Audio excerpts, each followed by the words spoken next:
All right, and like I said, a grand jury is now meeting in suburban Atlanta. They probably will have a decision whether to send this case to trial today. Of course, we'll keep you posted.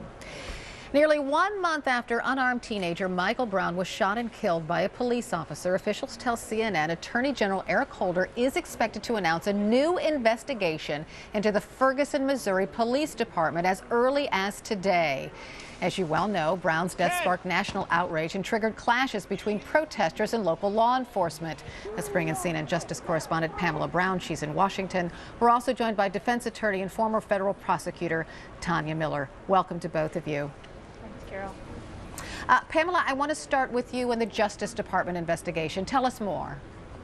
Well, Carol, officials tell us that the Justice Department will be launching a civil investigation looking at the patterns and practices of the Ferguson Police Department in the wake of the Michael Brown shooting. Now, this will be a top-to-bottom look at the department's training, a review of past incidents and allegations of misconduct to see if the department as a whole has any practices that violate federal law or the Constitution. Now, at this point, justice officials will only be looking at the Ferguson Police Department, but of course there's always a possibility the probe could expand to other departments in St. Louis. And I want to make it clear, Carol, that this is separate from the other federal and local investigations looking into the Michael Brown shooting.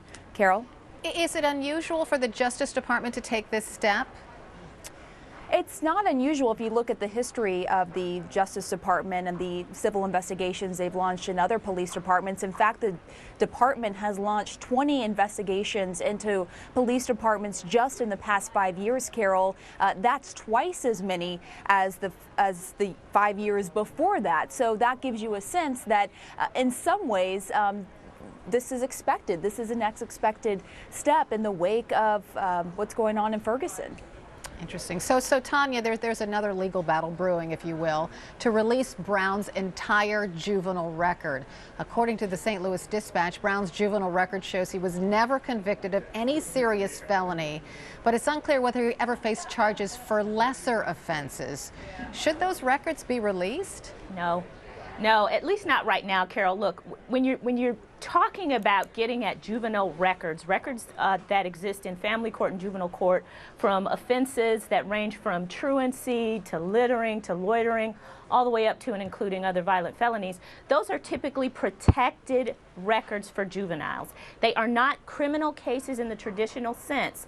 Juveniles aren't found guilty, they are found delinquent. Those records are not released, they are private. So for us to be looking into this victim's criminal past is really premature, and many people think it's an effort to demonize him, to criminalize him, to objectify him, to create this or perpetuate this image of him as a thug who potentially had it coming.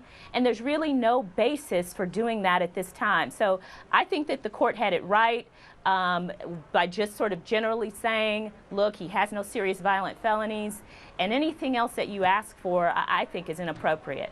Well, who was asking for this information? A conservative blogger, right? And at least one newspaper. And there were these rumors circulating that Michael Brown was involved in second-degree murder as a juvenile, but the judge said he wasn't. Exactly. I mean, those are rumors. Again, we see this happening oftentimes when we have young African-American males who are the victims of crime. All of a sudden, their criminal past or allegations about their criminal past or their character becomes fair game for whether it's a conservative blogger or other folks in the media who are trying, I guess, in a way, to show, whether they mean to or not, it certainly sends the message that potentially this victim of a crime had it coming. I don't know that we see this traditionally happen when we have other victims of crime. I will say, Tanya, we don't know what happened that day, and I'm just playing devil's advocate here. Well, we don't know what happened because we don't know the police officer's side of the story, right? We don't know. Well, why don't we know his side of the story? No one's been charged with a crime as of yet. That's correct, but what we do know and what we've heard from the witnesses, several witnesses who have come forward who were there, unlike the officer who has not come forward and given his side of what happened, witnesses who come forward and say that this young kid was unarmed. His hands were up. He was gunned down in the middle of the street and left there to, essentially his body left there to fester for hours afterwards. So we know that much. Now, you know, the specifics of the incident or the officer's justification, if he has one for gunning him down, we haven't heard that yet. And I think we need to hear that before we put Michael Brown under investigation. He is the victim. He lost his life that day. All right, I'll leave it there. Pamela Brown, Tanya Miller, thanks to you both. Still to come in the newsroom, thousands of fast food